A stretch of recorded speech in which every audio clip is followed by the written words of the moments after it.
So here's the thing. At this point in the game, you progress forward. As soon as you climb down those stairs, you get chased by the boss of the level. And unless you're pretty precise with your running, you do have to fight them. Alternatively, there's a Djinni hidden this away that I can go after, along with the path to an area that I've been wanting to go to for a while now. I would just pick up the Djinni and make my way over there. However, there's a catch. You may be able to tell by the fact that I'm actually saving before going after this guy. Well, I guess if you're already familiar with Golden Sun, there's always good reasons to save before encountering a Djinni. But again, Dawn of Djinn, those reasons are a little different. Alright. I think I might get slightly more use out of Garland in this fight than I would Clover.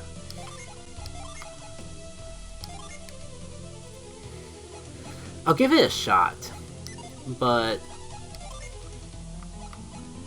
let me arrange my classes a bit, because I definitely want to be as prepared as possible. I guess I'll make you all win just so we can have at least one more wish user at our disposal. And again, more water options. So, if you know you're Golden Sun, you may notice that we're pretty close to having all the Djinns of the game. For every element but fire, we only need one left.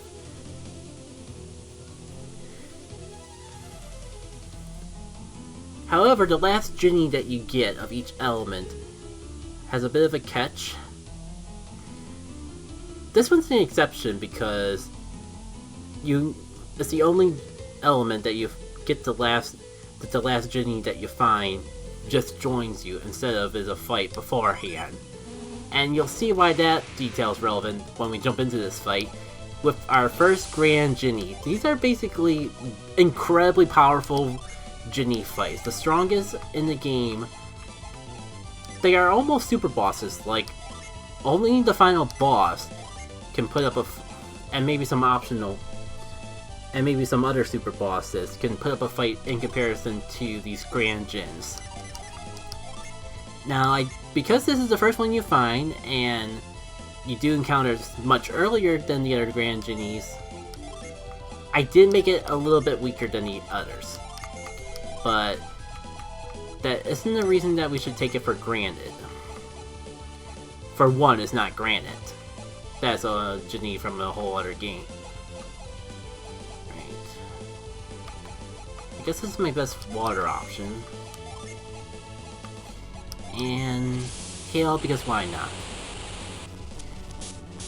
Like, these guys are so strong that typically for a playthrough, I would recommend not even bothering to fight any of the Grand Djinnis until you've done literally everything else. Well, not literally everything else, but you've completed the main story right all the way up before the final boss. That's my typical recommendation. That'll probably change when updating this in the future, because as much as I try to warn myself, it is kind of tedious. Player instinct is, you see a Djinni, you want to go for it right away.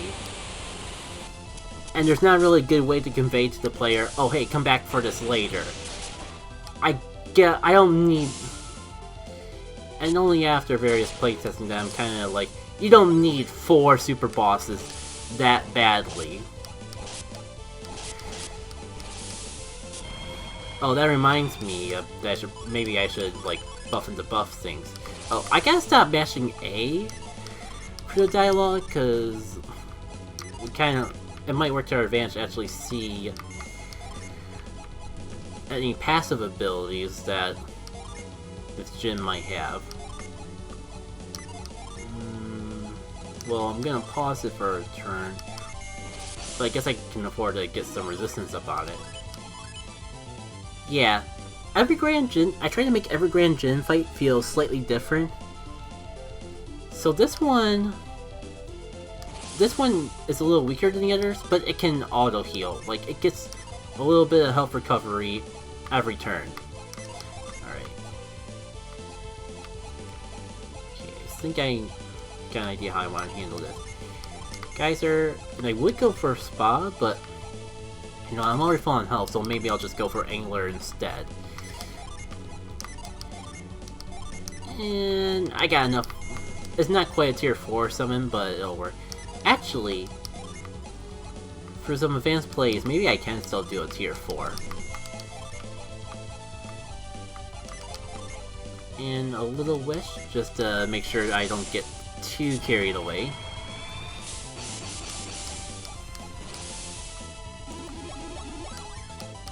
And I think we're pretty safe for this turn. It's kind of hard to talk about this without spoiling the Djinn before we get it. But I will say that every Grand Djinn kind of ties... The way they battle kind of ties to the abilities that you get once they join your party. Granted, you can say that's true for every Djinn fight. I especially tried to make sure that was the case with Dawn of Djinn. But like, it was kind of interesting to try to make each one of these Djinn feel like a super boss while still having some sort of identity.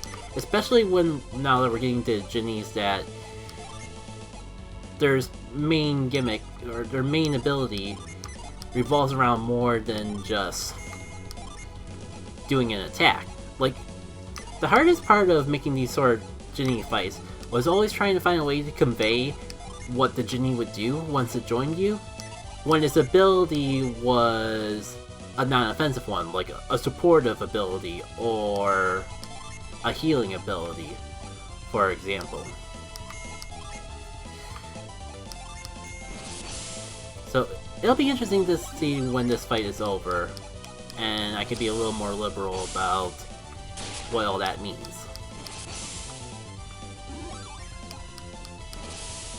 In case it's not obvious, I'm doing one attempt against this, and if I fail, then I'm gonna just have to wait and come back here later. It's a little bit of a shame that this is a downside of like having a fast travel feature that you did not make, because like the fact that the idea of having to come back and fight this Grand Djinn later wouldn't be so bad if you could directly fast travel to the desert, or even like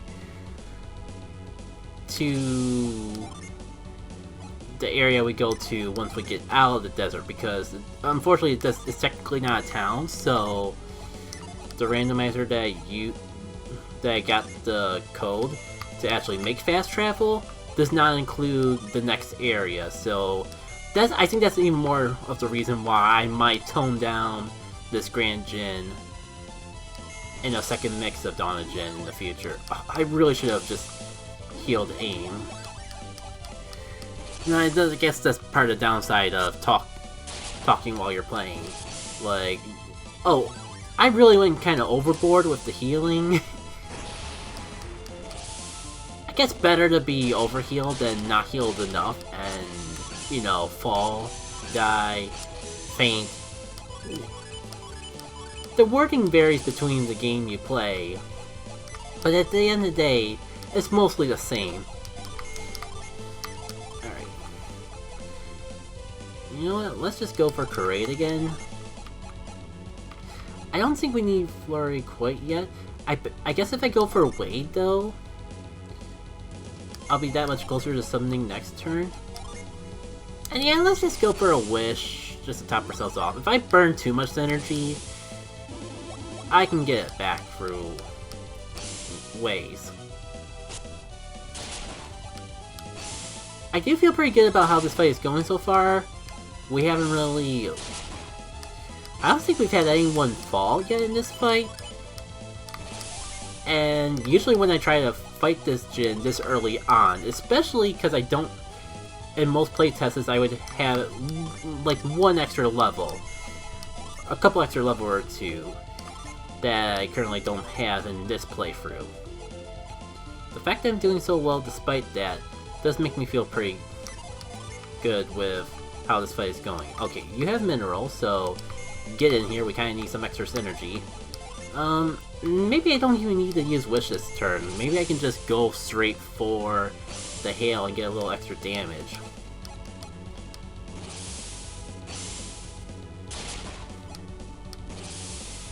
Alright.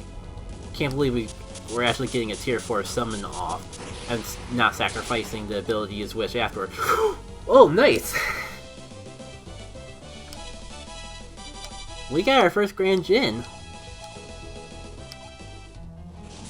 And it rewarded us quite nicely as well. And I mean, what we get, the Grand Djinn itself is going to be the reward in of itself. The Grand Djinn Mirage has joined our party. Now, since this is our first Grand Djinn, I'm going to take a little extra time to explain it. Not only does it have an ability like other Djinns,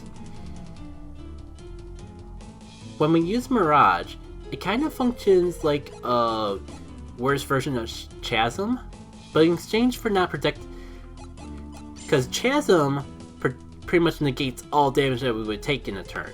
Mirage only cuts that damage by half, but in exchange, it also heals the entire party. This is one of the gimmicks of the Grand Djinns.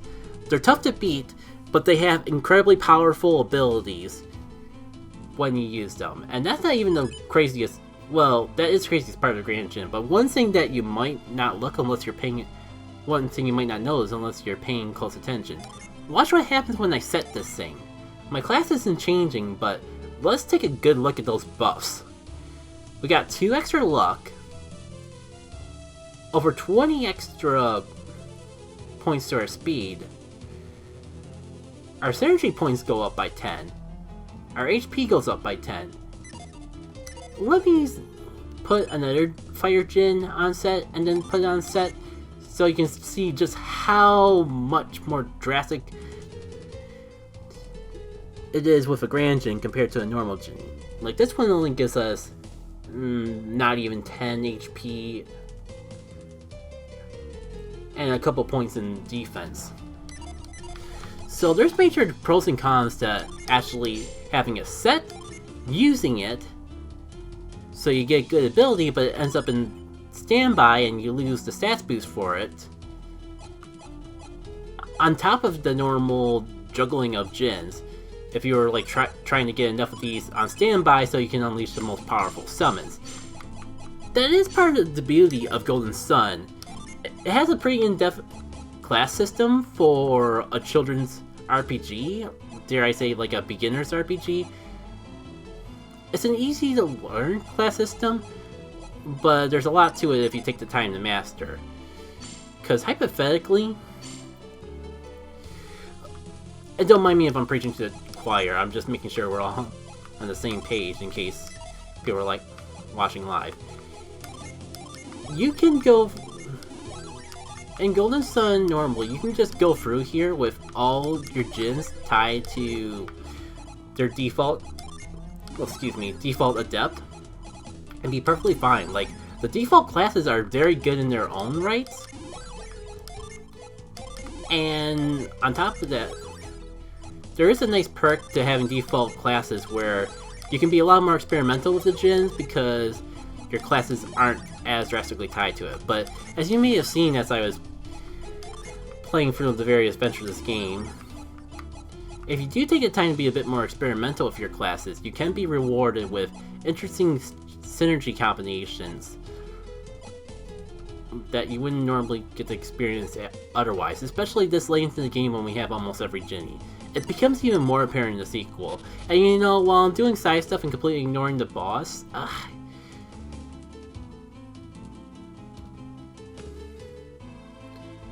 it'll only take like 2 extra seconds. Let's take care of the boss first.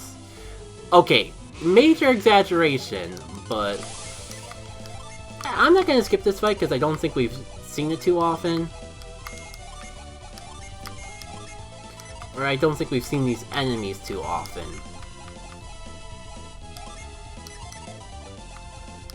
A little low on synergy, but if I'm good, there's a synergy stone on our way out of here that I can grab before running into the boss. And I think that'd be worth it in and of itself.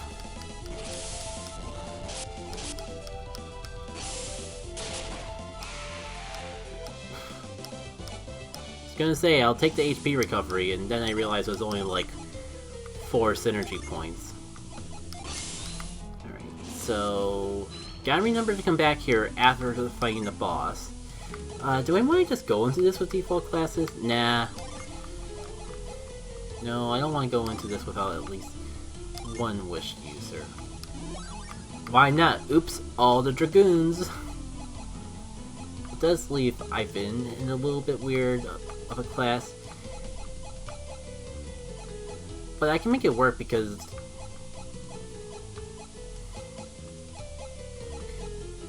I could use Mirage on Java.